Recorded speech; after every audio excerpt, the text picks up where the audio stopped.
روایات میں آتا ہے کہ حضرت سیدنا علی المرتضیٰ رضی اللہ تعالیٰ عنہ کا ایک حبشی غلام تھا جو نہایت محبت کرنے والا اور وفادار تھا۔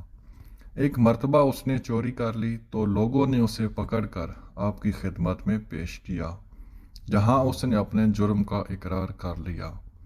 مولا علی المرتضیٰ رضی اللہ تعالیٰ عنہ نے اس کا ہاتھ کاٹ دیا۔ جب وہ اپنے گھر روانہ ہوا تو راستے میں اس کی ملاقات حضرت ابن القرا رضی اللہ تعالیٰ عنہ سے ہوئی۔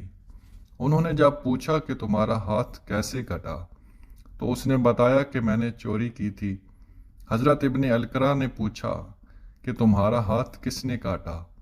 اس نے کہا کہ میرا ہاتھ امیر المومنین داماد رسول صلی اللہ علیہ وسلم حضرت سیدنا علی المرتضیٰ رضی اللہ تعالیٰ عنہ نے کاٹا۔ حضرت ابن القرا رضی اللہ تعالیٰ عنہ نے کہا کہ انہوں نے تمہارا ہاتھ کاٹا لیکن تم ان کا ذکر خیر سے کرتے ہو، مطلب اچھے الفاظ میں۔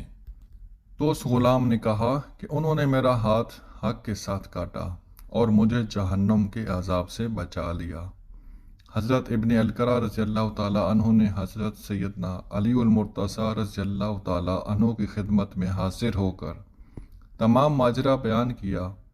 حضرت سیدنا علی المرتضیٰ رضی اللہ تعالیٰ عنہ نے اپنے اس غلام کو طلب فرمایا اور اس کا کٹا ہوا ہاتھ اس کی کلائی پر رکھ کر رومال سے باندھ دیا اور دعا فرمائی۔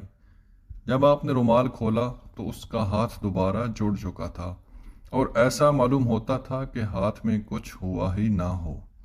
سبحان اللہ، کیا کرامت تھی داماد رسول صلی اللہ علیہ وسلم کی۔ اللہ پاک ہم کو بھی اہل بیت رسول اور صحابہ سے سچی محبت عطا فرمائے، آمین۔